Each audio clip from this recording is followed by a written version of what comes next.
Estado contratante en uno de los otros, aplicación de ley extranjera, o disienta de ella, podrá justificar su texto, vigencia y sentido. Igualito, ¿no? Mediante ser, bueno, ahí dice cómo, ¿verdad? Y ahí dice falta de prueba, ya está todo el proceso. Pero 408, 409 van directamente con el artículo 35 de la Ley de Organismo Judicial, con el artículo 408, 409 del Código de Derecho Internacional Privado. Entonces, Guatemala sigue las dos corrientes, la de oficio y la rogada. Pero también, fíjense, aparte de existir esa obligación de aplicar leyes extranjeras, existen ciertas limitaciones. Hay oportunidades en que no puede aplicarse, ¿verdad? De entrada tenemos las calificaciones, el reenvío, el orden público, fraude de ley. Las teorías de las calificaciones. Esta teoría fue formulada originalmente por el francés Michel Bartin. En esta materia, la palabra calificación la entendemos en el sentido jurídico de tipificación. Significa para nuestros propósitos la adecuación de una institución, él puso situación, ¿ves? Institución. La adecuación de una institución o relación jurídica, ¿verdad?, dentro de un marco de una figura. ¿Cómo la aprecia? ¿Cómo aprecia esa situación nuestro ordenamiento jurídico? Como una institución. Bueno, entonces tendrá su propio,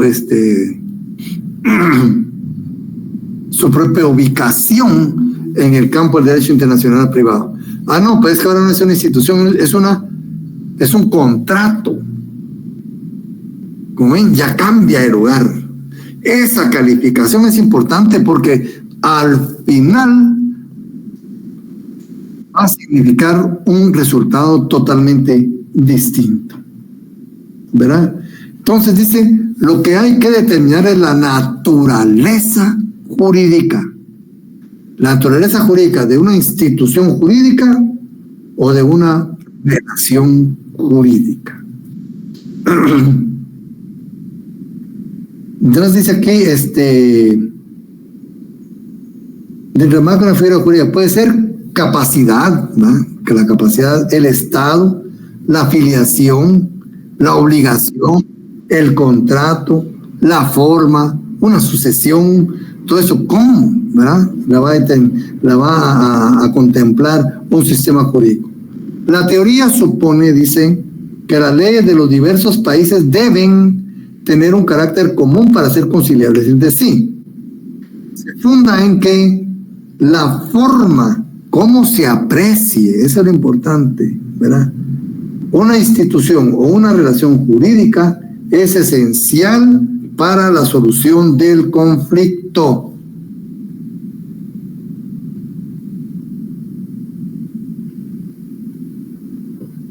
Una institución o relación jurídica es importante para la solución del conflicto. Entonces, de aquí dice, la calificación, dice, es obra intelectual del juzgador. En relación con esta doctrina, léanse los artículos, bueno, entonces ya vemos pues que existe la calificación, que habrá una norma jurídica respecto a eso, si hay, ¿verdad? Nuestra ley del organismo judicial, en su artículo 25, estipula calificación.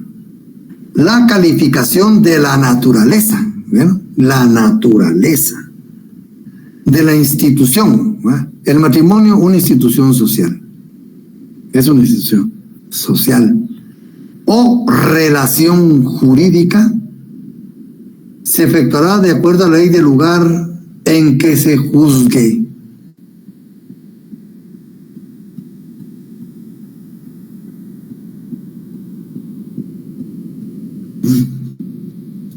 Esa es teoría de las calificaciones. ¿Dónde vamos a ubicar esa relación?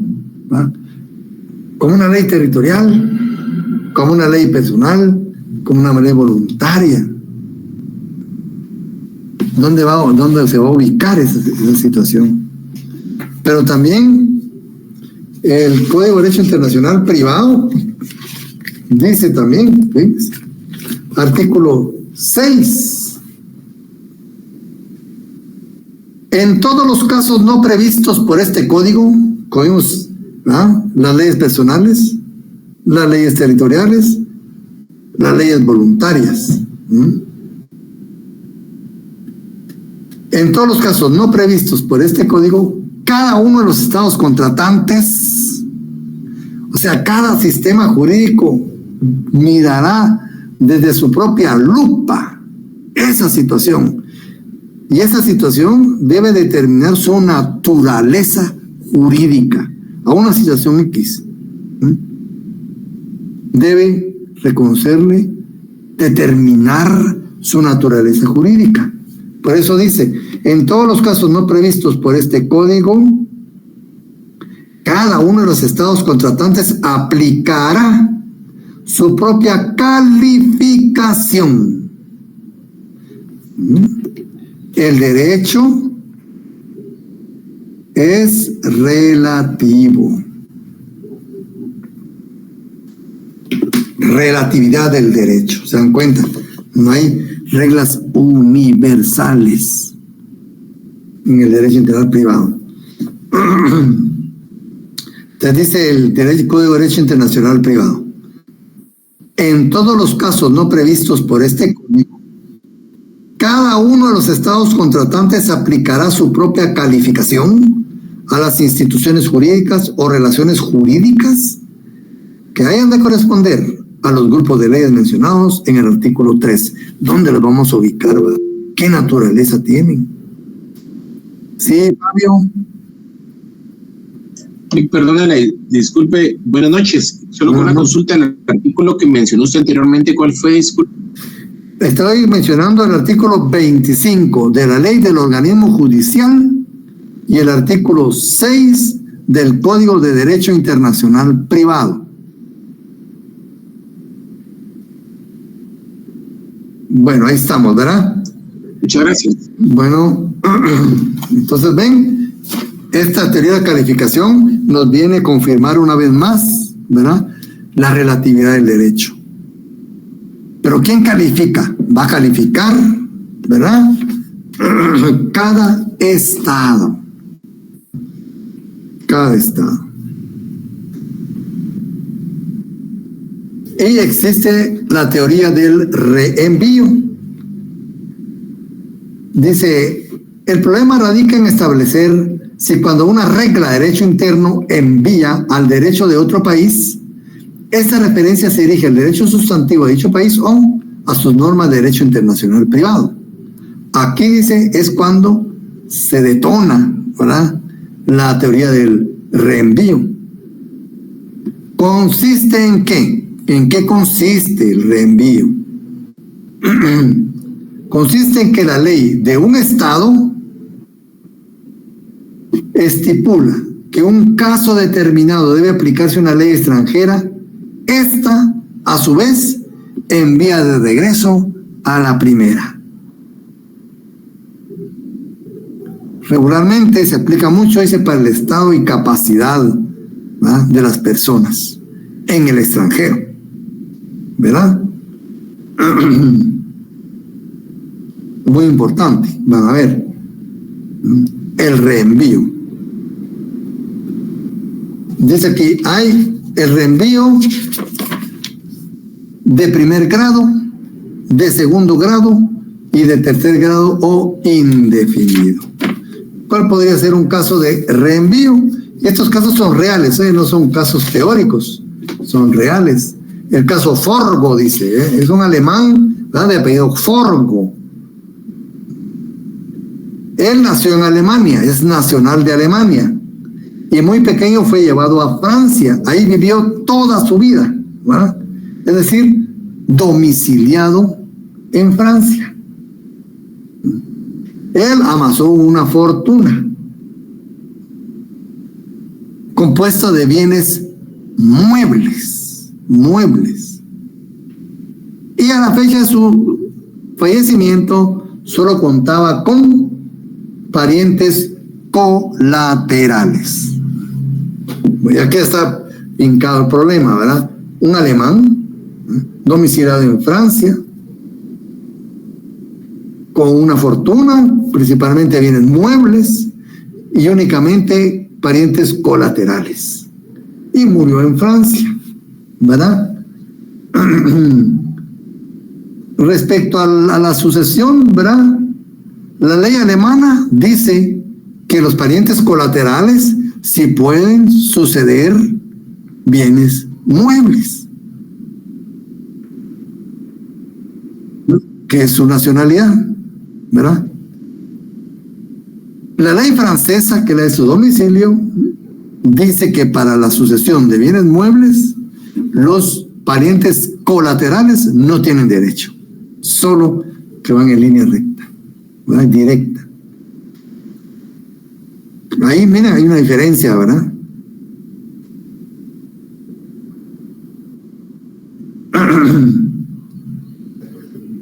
Bueno, entonces la acción se presenta ante los tribunales franceses, la acción para la sucesión. La ley francesa dice que para la sucesión de bienes muebles, ¿verdad?, se rige por la ley nacional del propietario en caso de sucesión. ¿Ves? Entonces fincan, ¿verdad?, la sucesión, porque ahí falleció. Y dice, bueno, es una sucesión, es de bienes muebles. Los bienes muebles en la sucesión se rige por la ley nacional. Entonces, ¿qué hace? Lo remite a Alemania, que es nacional de Alemania. La ley alemana dice que cuando la persona fallece y deja bienes muebles, se aplica la ley del domicilio del causante. ¿Y cuál es el domicilio? Francia. Lo devuelve otra vez a Francia, ¿verdad? Y Francia conoció, ¿verdad? Ese fue un caso, ¿verdad? Y los parientes colaterales se quedaron sin nada porque para Francia no tienen derecho. Y el fisco francés se quedó con los bienes del señor Forgo. ¿Se dan cuenta? Para la sucesión, ¿verdad? La ley francesa dice que debe regirse por la ley de la nacionalidad. Y la ley alemana dice que debe regirse por la ley del domicilio. Se finca en la ley francesa, dice, a su nacionalidad. Y el nacional dice a su domicilio. Y conoce el domicilio. Pero aquí hay otra diferencia. Si son bienes muebles, dice Francia, los parientes colaterales no tienen derecho. Alemania dice, si son parientes colaterales, si son bienes muebles, sí tiene derecho. Solo por esa situación, miren, el resultado fue totalmente diferente, ¿se dan cuenta? ¿Verdad? Bueno, entonces tenemos el reenvío de primer grado. Aquí solo intervienen 2 estados, como vimos ahorita. Este es un reenvío de primer grado. Se produce cuando la ley extranjera consultada por el juez devuelve el caso a la legislación de este funcionario y él acepta la remisión aplicando su propia ley, ¿verdad? Dijo, bueno, la ley de nacionalidad a Francia, a Alemania, ¿verdad? Alemania dice la ley de domicilio, vuelve a Francia, y Francia conoce y resuelve. Es el reenvío de primer grado. En el reenvío del segundo grado ya interviene un tercer estado. Un tercer estado. El circuito se hace un poco más largo, ¿verdad? Entonces, en el de segundo grado aquí se produce cuando la legislación del Estado enviado reenvía el conocimiento del caso a la legislación de un tercer Estado. Ya no lo regresa, sino lo envía a otro Estado diferente, ¿verdad? No con el primer grado que lo regresa y ahí termina, no. Él lo envía a otro tercer Estado y ahí termina. Por ejemplo, dice acá, ¿verdad?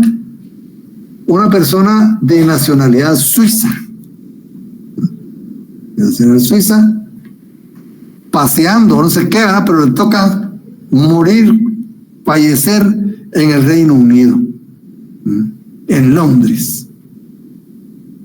Pero él está domiciliado en Francia.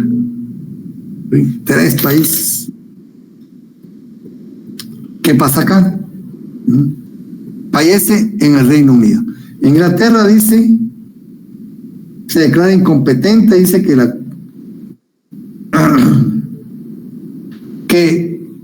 el competente para las sucesiones es del domicilio. Para las sucesiones, dice, ahí murió él, ¿verdad? Ahí radicaron, murió. No, dice, el competente para conocer en caso de sucesión es la ley del domicilio. Lo remite a Francia. De Francia recibe el expediente, el caso, y la ley que dice la ley francesa, que para los casos de sucesión,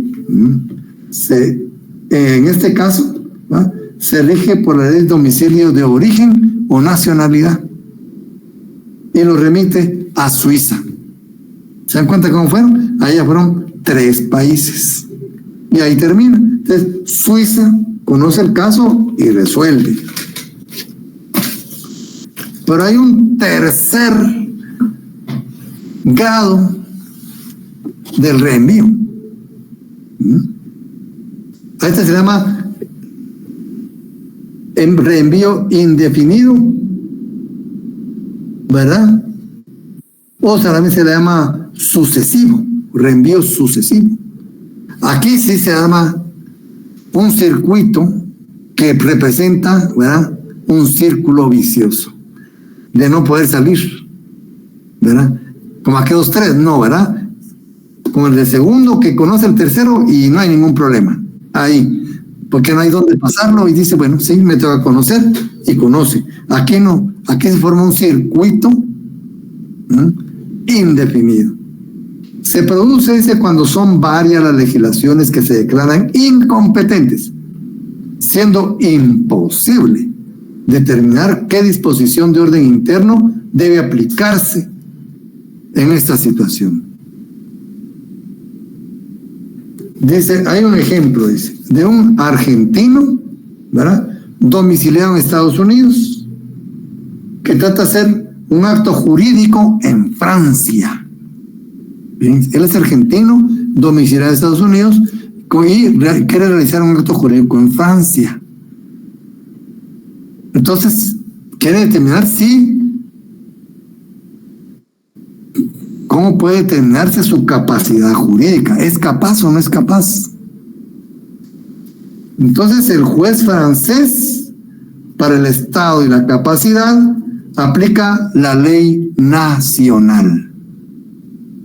Para el Estado y la capacidad, dice la ley nacional. ¿Cuál es su ley nacional? Argentina. Y se remite el caso a la Argentina. Pero Argentina dice, para el Estado y capacidad, como todo país americano, para el Estado y la capacidad, esta se determina por la ley del domicilio. Y lo remite a los Estados Unidos, porque es su domicilio. Y ya Francia había dicho, no, conoce Argentina. Pero Argentina dice, no, yo no puedo conoce Estados Unidos. Y llega a los Estados Unidos, porque es el domicilio, pero Estados Unidos dice que para determinar el estado de capacidad en los actos jurídicos debe regirse por la ley del lugar de la celebración. Ahí donde se celebra, dicen ellos, ahí van a determinar porque así dicen, ¿verdad? Entonces, ¿cuál es el lugar de la celebración? Francia. Y Francia dice Argentina, y Argentina dice Estados Unidos, y Estados Unidos dice Francia, miren, y se forma el círculo vicioso. ¿Cómo salimos de eso? Eso ha dado muchos problemas. Eso no lo dice el doctor Larios, pero sí lo hemos leído en otros lugares, que actualmente se está tratando de dar solución a esta situación, porque la justicia no puede quedarse sin aplicar. Y dicen que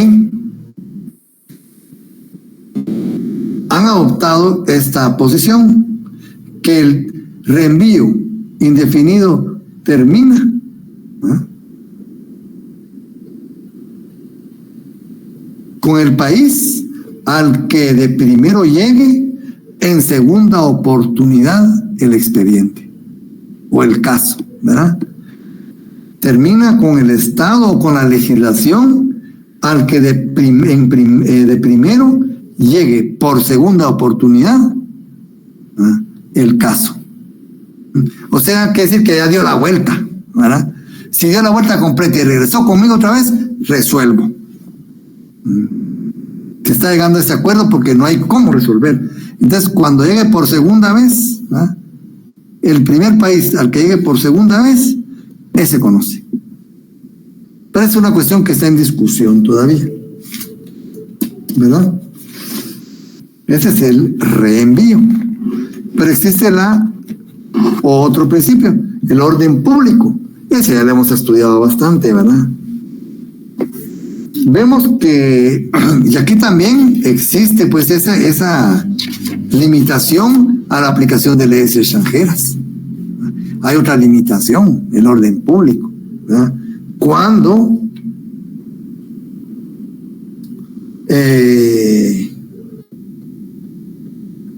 una norma, una disposición afecte, ¿verdad?, la Constitución, la moral, el orden social, etcétera, no se aplica, ¿verdad? Hay una limitación, ¿verdad? Como hemos visto, por ejemplo, cuando digo con aquellos niños de 5 años en una región de la India que contraen matrimonio, ¿verdad? Este niño no podría contraer matrimonio aquí en Guatemala.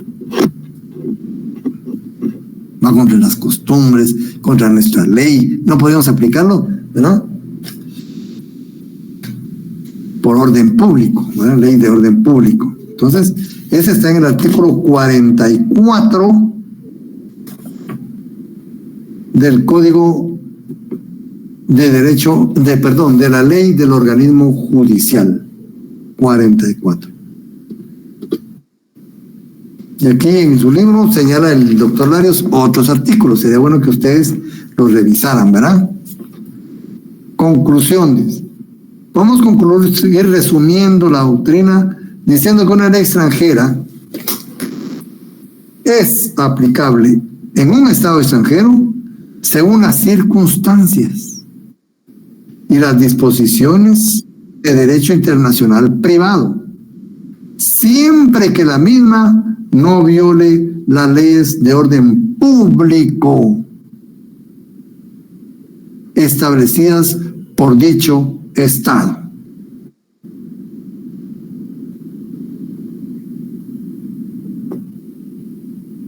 ¿Verdad?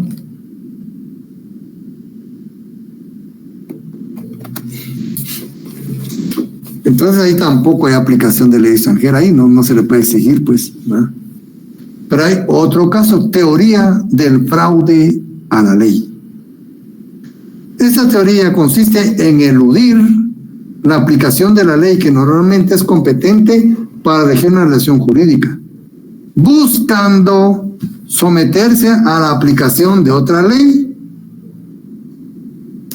Las partes intervinientes en relación jurídica o agentes del acto, por motivos diferentes, para eludir el cumplimiento de las condiciones o requisitos exigidos por aquella ley que normalmente les es competente para regirlo, o su aplicación sustantiva o sus efectos consiguientes, cambian de lugar, cambian de sistema legislativo, cambian de legislación, cambian de estado, ¿verdad?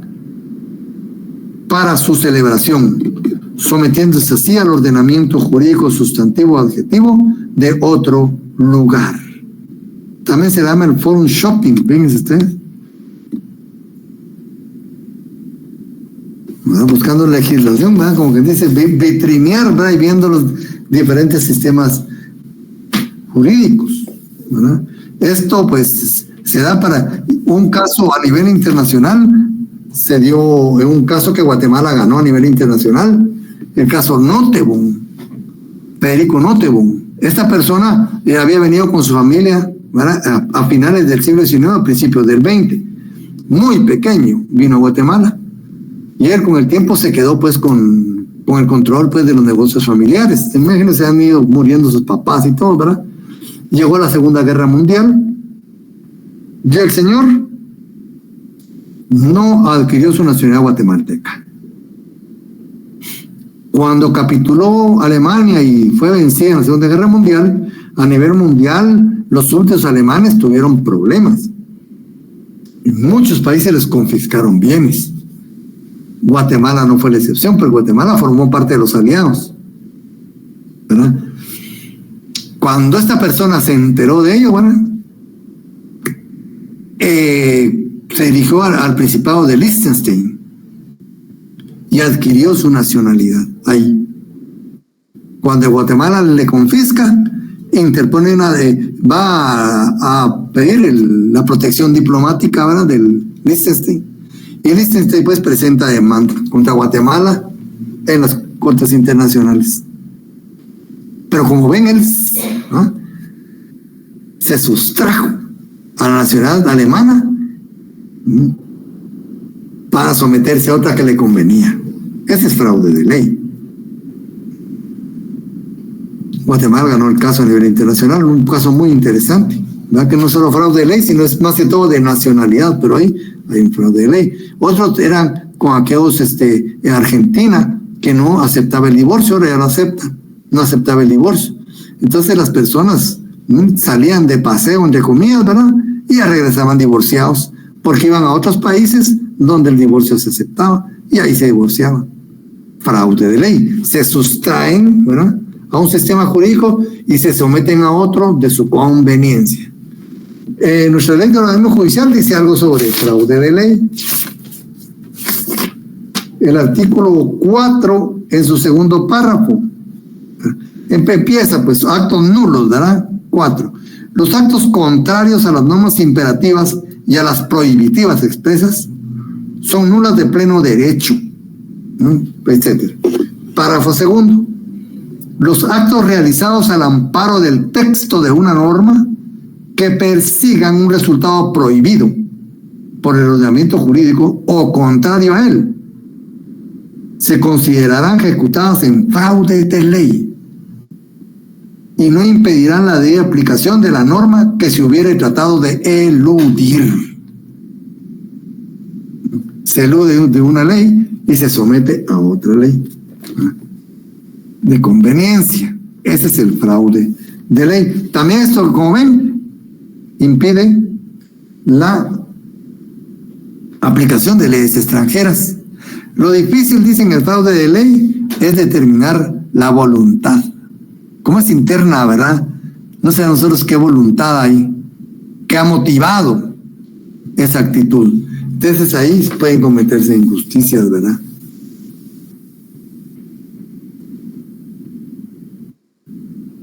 Y ahí el doctor Lairo nos pone al final limitaciones legales y nos pone aquí un listado de artículos, ¿verdad?, de nuestra ley, que sería bueno que ustedes, por favor, le den una leída.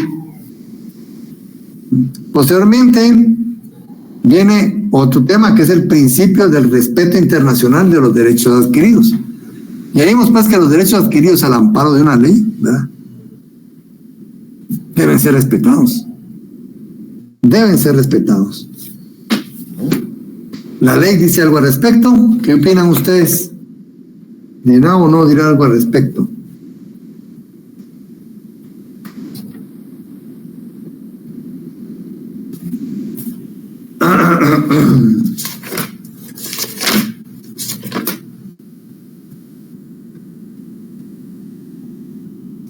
Bueno, ¿qué dice el artículo 8 del Código de Derecho Internacional Privado? Los derechos adquiridos, ya tenían que haberlo sabido, ¿verdad? Eso me da mala seña a ustedes. 8 artículos, fíjense. 8. En medicina leen casi 70 páginas diarias para un examen de 2 puntos. Ustedes leen 2 páginas para un examen de 70 puntos. Y no las leen, hombre.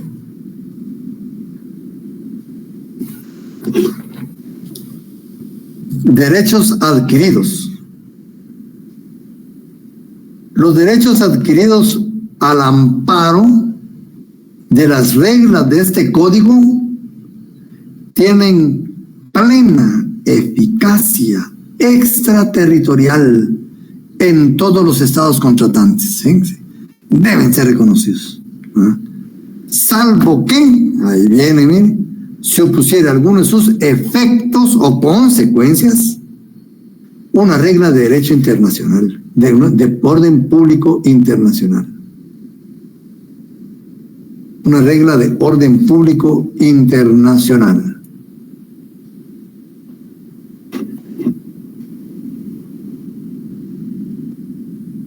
Pero también tenemos la ley del organismo judicial, que también nos habla de derechos adquiridos.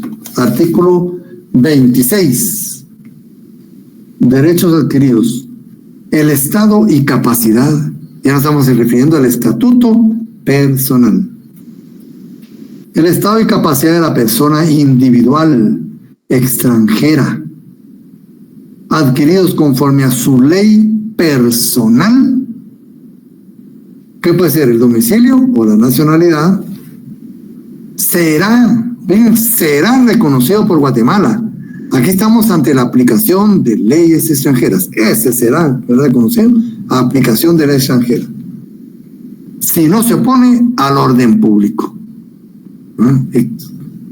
Más claro no canta un gallo aquí. Si no se opone al orden público. Lo que hemos dicho de esos niñetos otra vez, ¿verdad? O de los matrimonios igualitarios. Bien complicado, ¿verdad? Porque el derecho es relativo. El derecho es relativo, como vimos en la teoría de las calificaciones, ¿verdad? Que se califican las instituciones jurídicas o las relaciones jurídicas. Pero esto tiene consecuencias a nivel internacional. Bueno, entonces dice acá.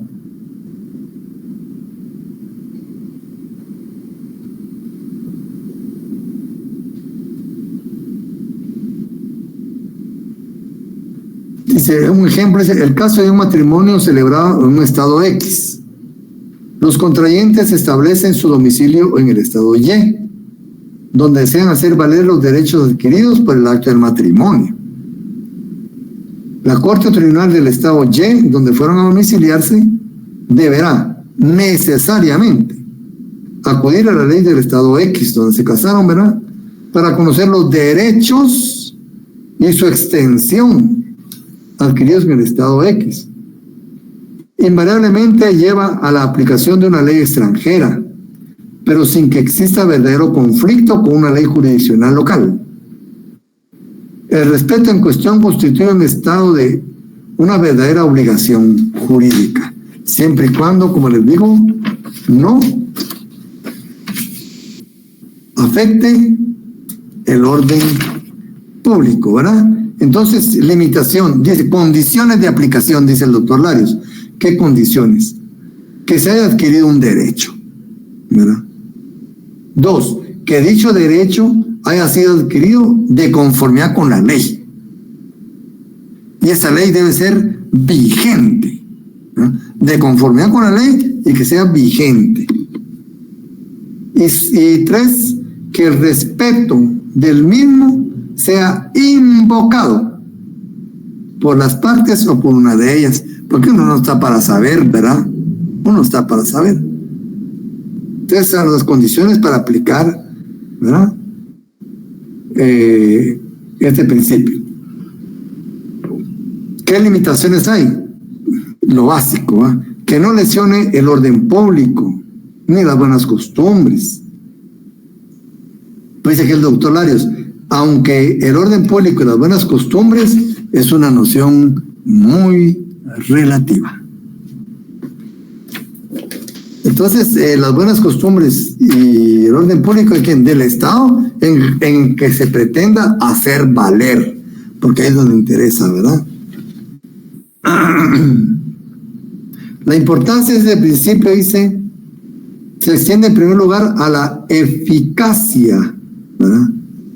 Principalmente, dice, de sentencias extranjeras, a los efectos, por ejemplo, del divorcio legítimamente obtenido, del reconocimiento de la paternidad, etcétera. O sea, es importante.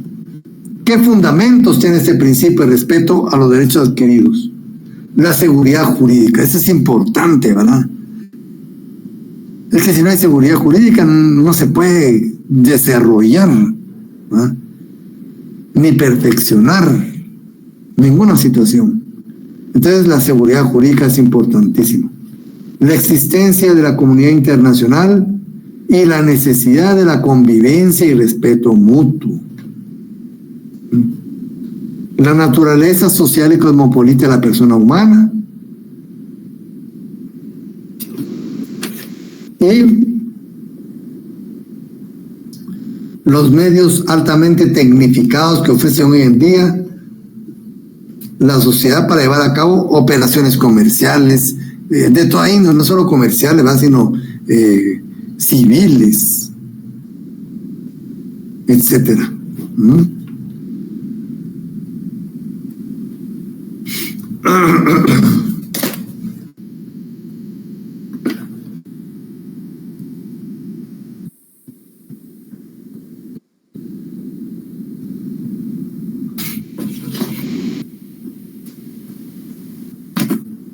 Bien, entonces ven que este principio pues, es bastante importante, muy importante, ¿verdad?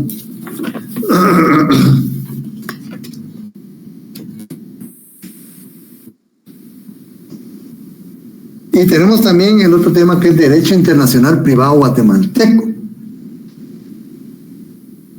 Fíjense, Derecho Internacional Privado Guatemalteco, siempre lo vimos en términos generales, aunque a lo largo del curso hemos venido ubicándolo, ¿verdad? Nosotros en nuestra legislación para que tengamos conciencia que nuestra legislación también contiene reglas, normas que sí activan al derecho internacional privado, ¿verdad? A reconocer derechos sobre la óptica de la nacionalidad. Ahí estamos en presencia del derecho internacional privado, en la Constitución. Entonces, como podríamos describir el derecho internacional privado guatemalteco, Muñoz Miani y sus colegas lo describen así: conjunto de principios aceptados por Guatemala, ¿verdad? A efecto de determinar la competencia legislativa de los estados en las relaciones jurídicas que pueden estar sometidas a más de una legislación. Entonces nos referimos básicamente a principios aceptados por Guatemala, incluidos en nuestra legislación. Y puede encontrarse en dos, ¿verdad? Grupos diferentes, nacionales e internacionales, ¿verdad? Nacional e internacional, hay dos vertientes. Internacional, el Código de Derecho Internacional Privado, el ejemplo más claro, aunque ven, es una lista enorme, ¿verdad? Hay sobre derecho mercantil, sobre derecho civil, derecho laboral, ¿verdad? Y otras ramas del derecho que tienen materia de derecho internacional privado. Entonces, las disposiciones internas tenemos en la Constitución. Hay disposiciones internas en la Constitución. También tenemos la ley de nacionalidad, propiamente dicha. Miren, ley de nacionalidad, que está bastante antigua. Y el Código de Migración, ¿verdad?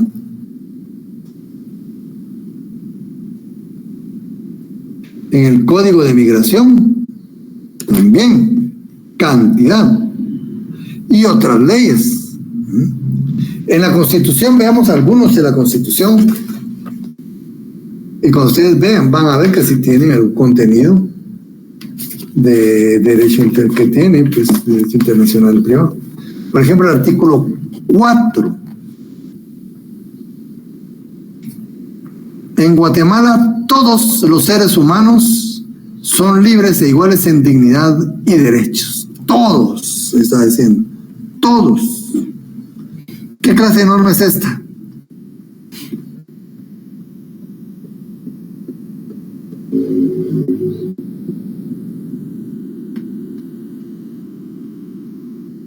Una norma constitucional. Sí, pero en el derecho internacional privado, ¿qué tipo de norma es de las que leímos nosotros? ¿Cuál es? Es una ley territorial o de orden público internacional. Obliga por igual a todos, ¿verdad?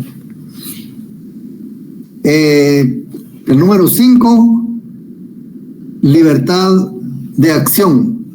Toda persona tiene derecho, toda, se aplica a todos, ¿verdad? 12, el derecho de defensa. La defensa de la persona y sus derechos son inviolables. No está diciendo guatemaltecos o no, todos, ¿verdad?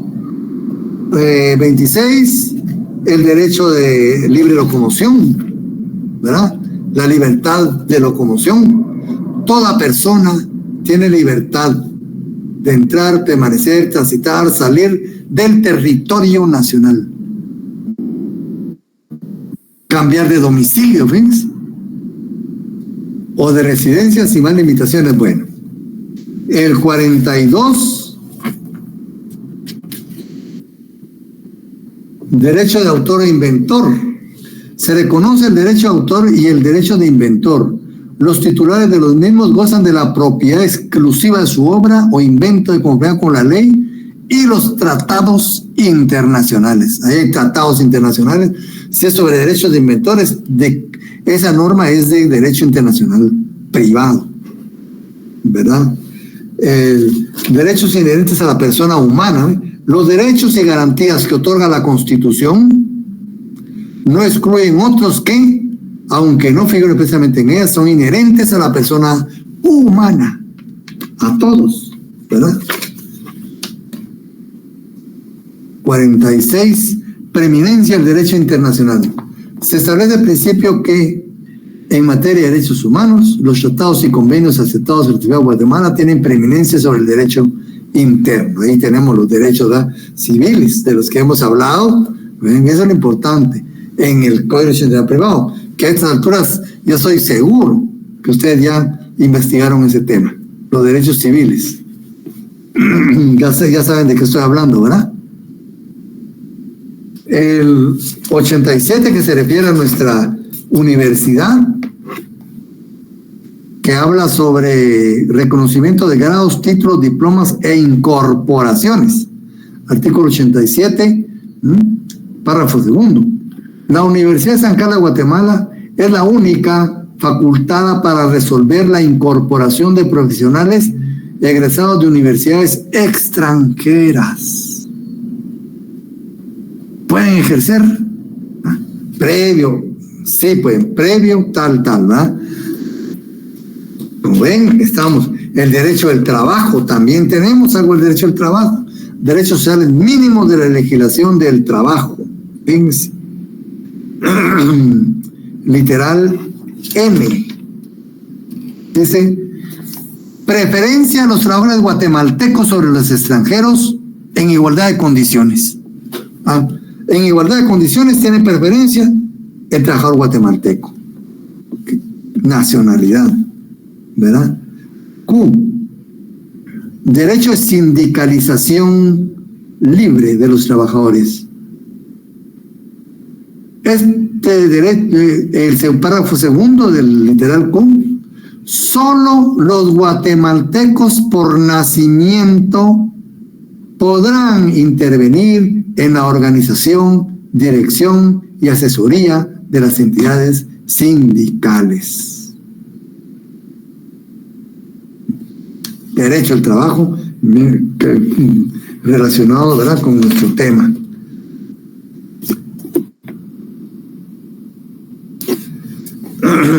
El artículo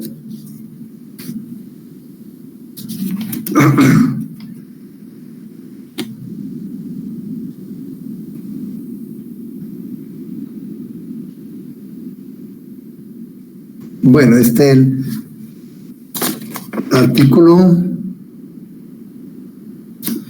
113, derecho a optar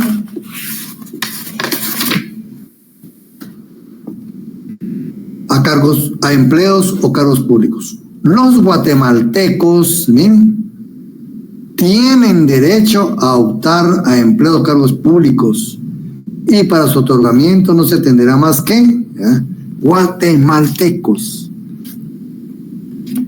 Ahí ya está tomando en cuenta el elemento extranjero.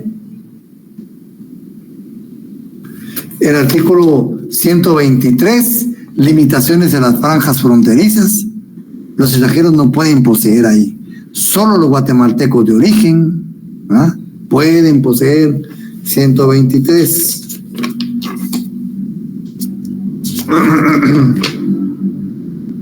135. Deberes y derechos cívicos. Son derechos y deberes de los guatemaltecos, además de estos: servir y defender a la patria, cumplir y velar porque se cumpla la Constitución, etc. El 136, deberes y derechos políticos.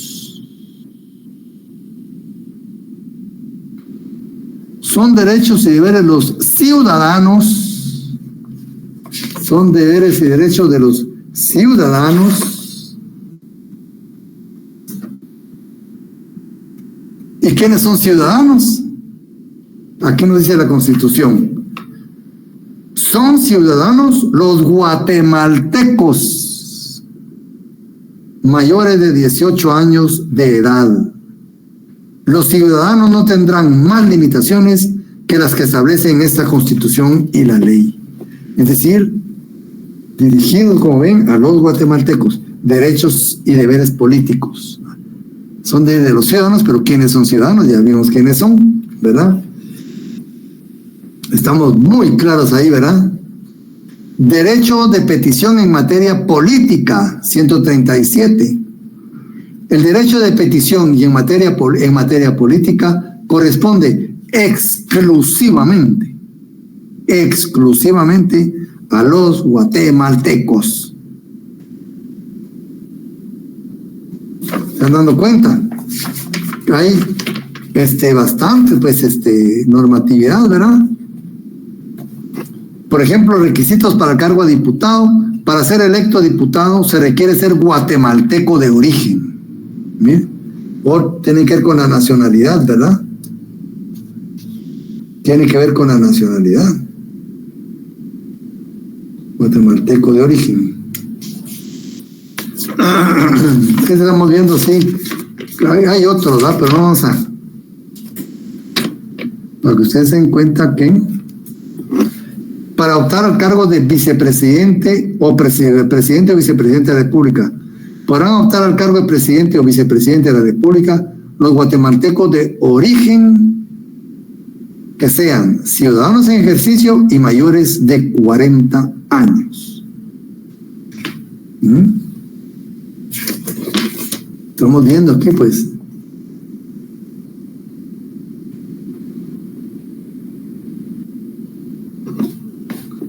Mm.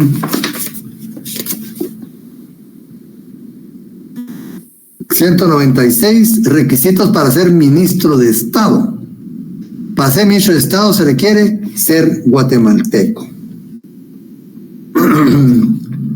Como ven, hay muchas, ¿verdad? Muchas disposiciones donde cuenta la nacionalidad, ¿verdad?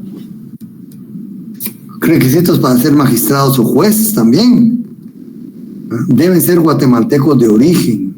207. Como ven, hay muchas disposiciones de la Constitución en la que la nacionalidad tiene mucho que ver, ¿verdad?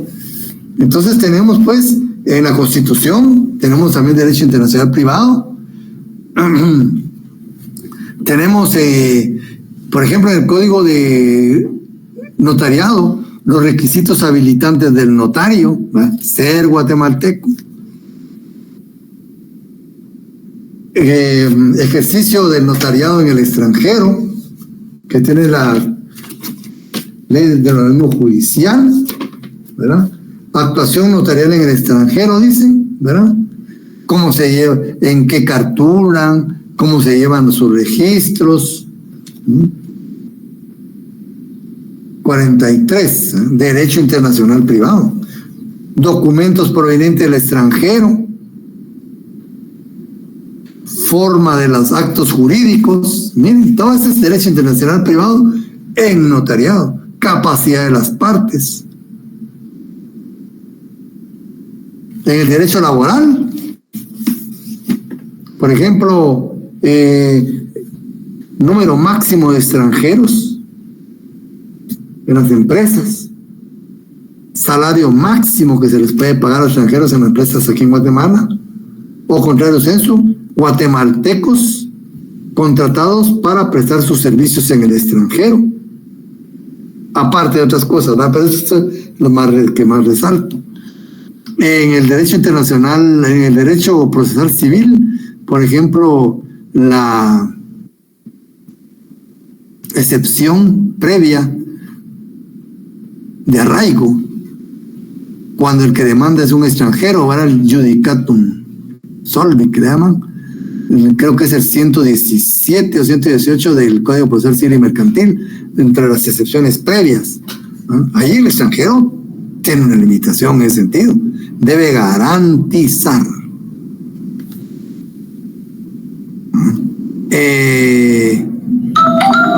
Ejecución de sentencias extranjeras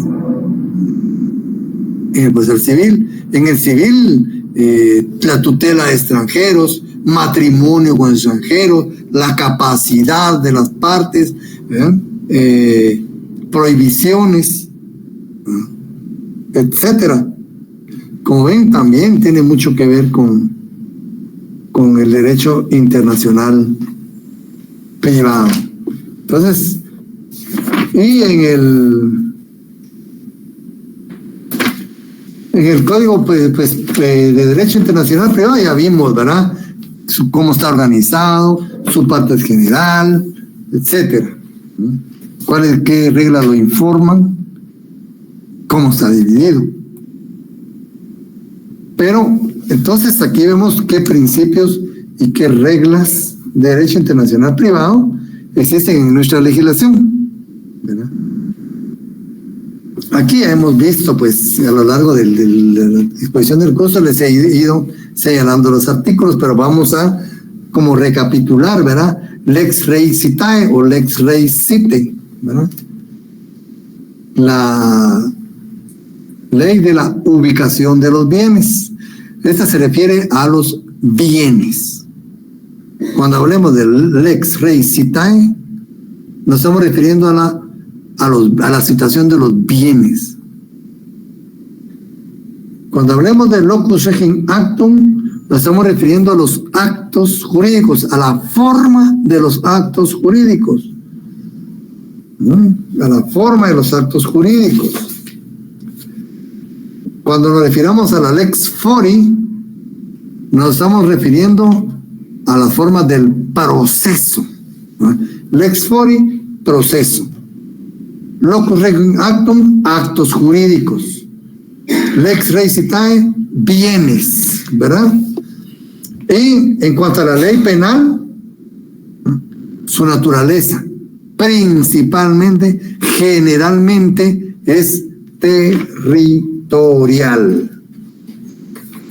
Y tenemos lo que es la autonomía de la voluntad, ¿no? Y la ley personal para el estado de capacidad de las partes. Entonces, la Lex Rei Citae se refiere a los bienes. Esto lo tenemos en los artículos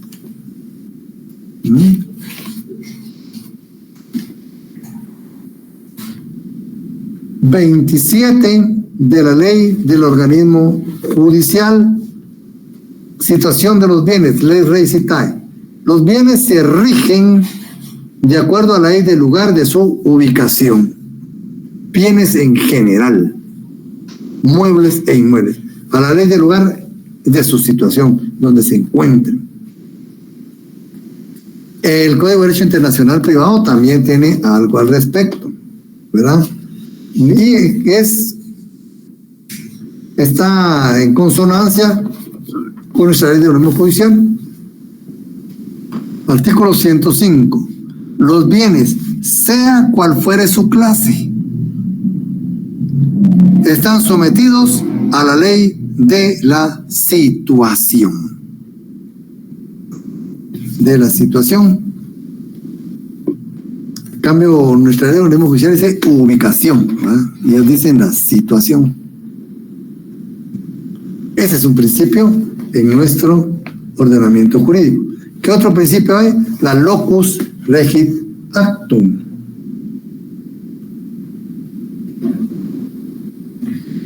O sea, se refiere a las formalidades del acto, a las formalidades extrínsecas, formalidades de forma, y a las formalidades intrínsecas, formalidades de fondo. Esas serán de acuerdo a la ley del lugar de su celebración. Entonces el locus regit actum se refiere a los actos jurídicos, a la forma de los actos jurídicos. Entonces, intrínseca pues es íntimo, ¿verdad? Esencial. Aquí hablamos de fondo, ¿verdad? Y extrínseco hablamos de externo, ¿verdad? De forma. Pero en algunos casos es inaplicable esta regla. Por ejemplo, cuando vimos en el artículo 43 de la ley de orden judicial, ¿verdad? Ejercicio actuación notarial en el extranjero. Cuando nuestros notarios actúan en el extranjero, actuarán para situaciones de aquí, ¿verdad? En Guatemala. Incluso hay colegas allá en Estados Unidos, fíjense ustedes, que abrieron sus notarías allá y allá hacen las cuestiones. Ahí no observan las formalidades de los Estados Unidos. ¿Qué formalidades observan? Las de aquí, ¿verdad? Y principalmente se da inaplicable esta cuando va uno a un consulado, ¿verdad? Y el cónsul es notario y él pues ante los oficios de él se realiza un acto jurídico, ¿verdad? Ahí es inaplicable porque no va a seguir las leyes, las formas del lugar donde está, sino las reglas nuestras, ¿verdad? Entonces ahí es inaplicable la regla locus regit actum. Pero también tenemos pero también es inaplicable y puede ser facultativa también, dice el doctor aquí, cuando se trata de actos o contratos privados, en la que la ley no estipula forma específica para su otorgamiento, ¿verdad? Y también hablamos del lex fori.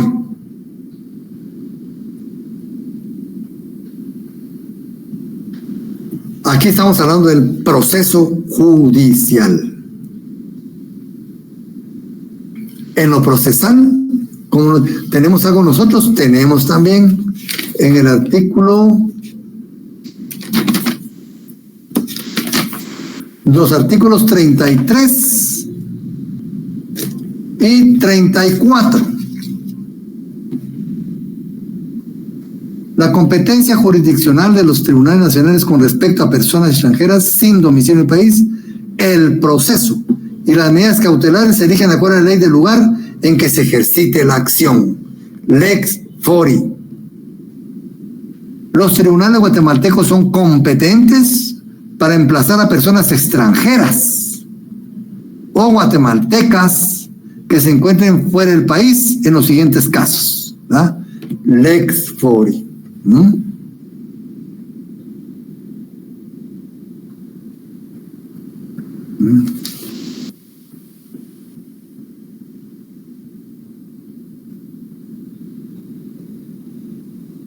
Ajá.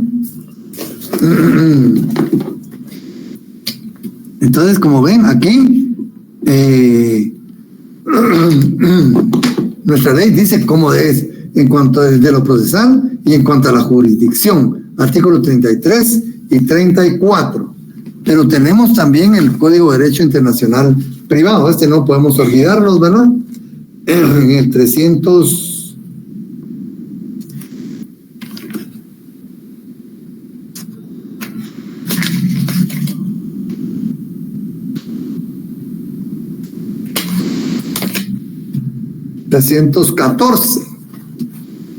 Ya aquí estamos en el libro cuarto, Derecho Procesal Internacional. Aquí está el contenido, todo esto lo procesal, ¿verdad?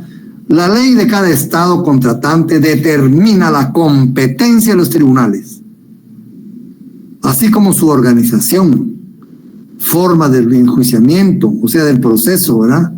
Formas de ejecución de sentencias y los recursos contra sus decisiones. Miren, Lex fori clarísima, 314. La competencia ratione loci. Investiguen qué quiere decir ratione loci. Artículo 316. Se subordina en el orden de las relaciones internacionales a la ley del Estado contratante que la establece.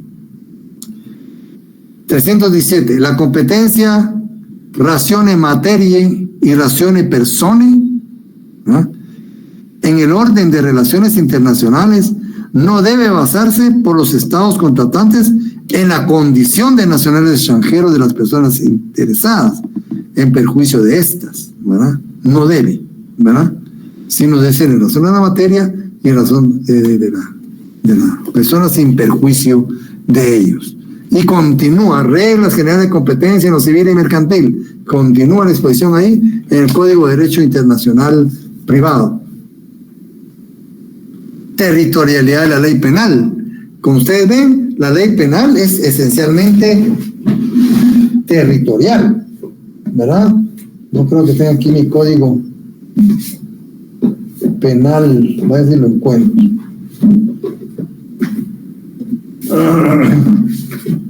Procesal penal tengo por acá. No lo tengo a la mano. Pero habla pues que la ley penal es territorial. Aquí está el Código Penal, ¿verdad?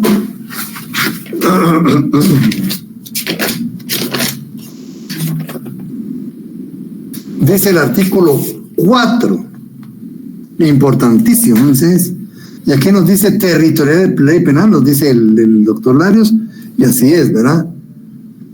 Salvo lo establecido en tratados internacionales, este código se aplica a toda persona, lo que hemos dicho siempre, ¿verdad?, que cometa delito o falta en el territorio de la República.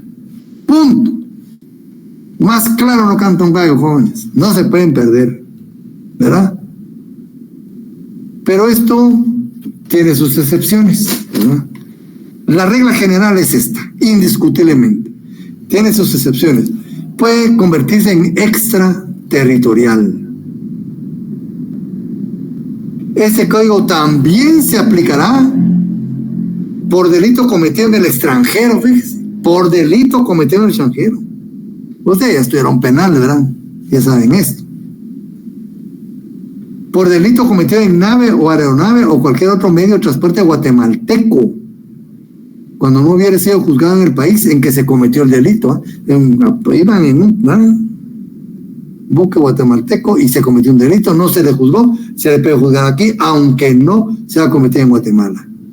Por delito cometido por guatemalteco en el extranjero cuando se hubiera denegado su extradición, ¿no?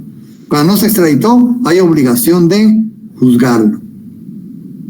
Y así, etcétera, ¿verdad? por delito cometido en el extranjero contra la seguridad del Estado, el orden constitucional, la integridad de su territorio, etcétera. Eso también está contenido pues en los artículos 305 del Código Procesal Civil, del Código de Derecho Internacional Privado, del Código de Derecho Internacional Privado, 305. ¿Verdad?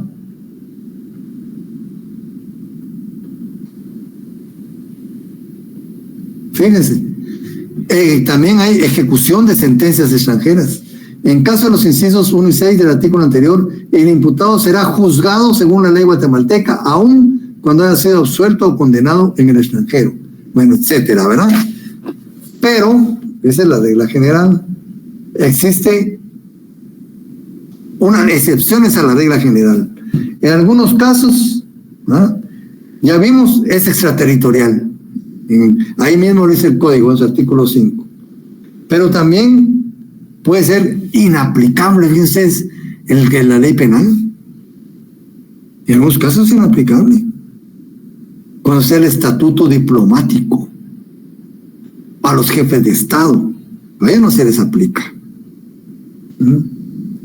Pero también puede agarrar una noción como de personal, como ley personal, aquella que se nos pega a nosotros en razón de nuestra persona, de nuestro Estado, y nos persigue aunque estemos al otro lado del mundo. Por ejemplo, vamos a poner un delito, el traición a la patria. Pongámosle este nombre, traición a la patria. Si yo estoy en China, ¿sí?, planificando perjudicar a mi país, ya sea con personas de ahí o de otras nacionalidades, yo respecto a mi país tengo una situación especial que los demás,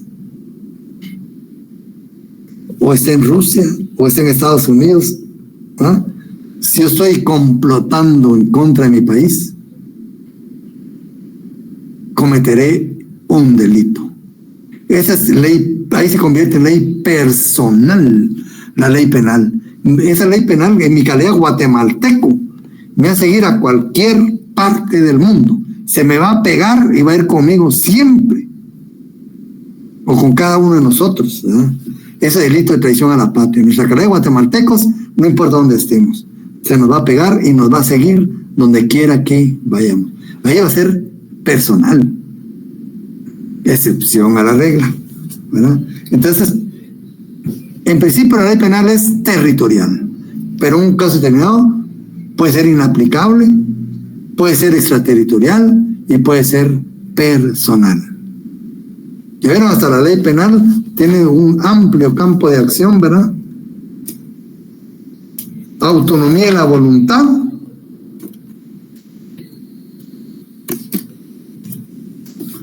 ¿verdad? Y ya vimos esas reglas, ¿verdad? Las que se aplican en atención, ¿verdad?, a la expresión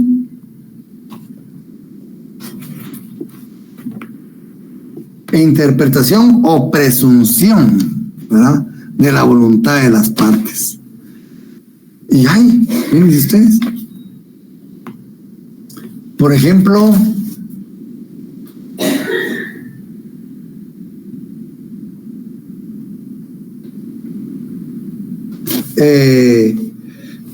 dice acá, de la jurisdicción, artículo 34 de la Ley de Orden Judicial.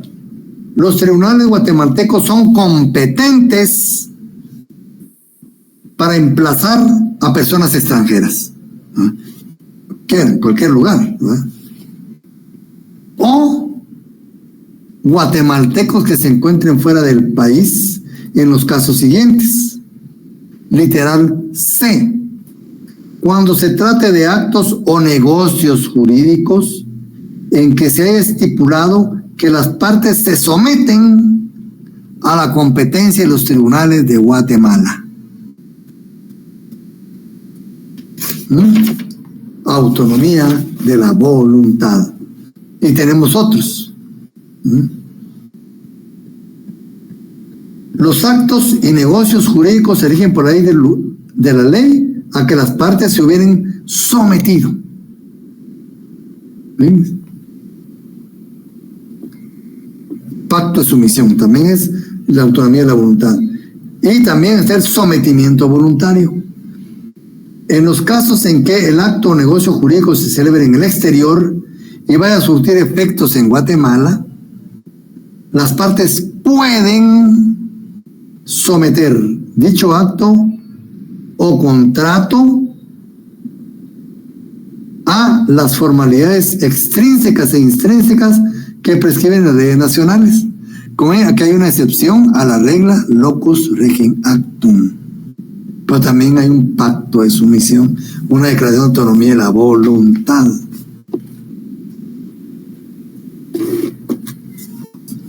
Bueno, compañeros, aquí terminamos y nos quedamos pendientes con la ley personal, ¿verdad? Y los puntos de conexión.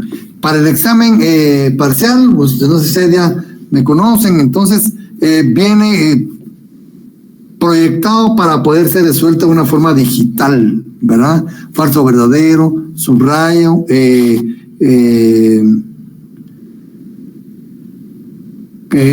sí, pues subrayado, falso o verdadero, básicamente, ¿verdad?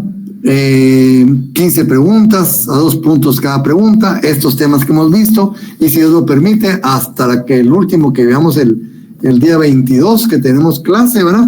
Los puntos de conexión, que es el único tema que nos falta.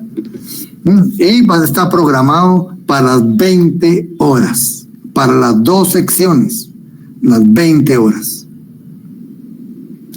Por si no lo vemos, a veces a las 20 horas está programado, ¿eh? Bueno, Chele, perdón, ¿qué tiempo nos va a dar para hacer el examen? Está programado para... Sí, una hora, ¿eh? Lo que hemos puesto siempre. Sería de 20 horas a 21 horas. Sí. Está bien. Bueno. Yo recuerdo que había mencionado que iba a compartir un material sobre, creo que era el planteamiento del problema del derecho internacional público. Cierto. Ese no se trasladado, ¿verdad? No, licenciado. Todavía no. Bueno, entonces ahí lo tengo. Les va a llegar hoy el fin de semana, primero Dios. Gracias por recordar, porque pensé que lo habían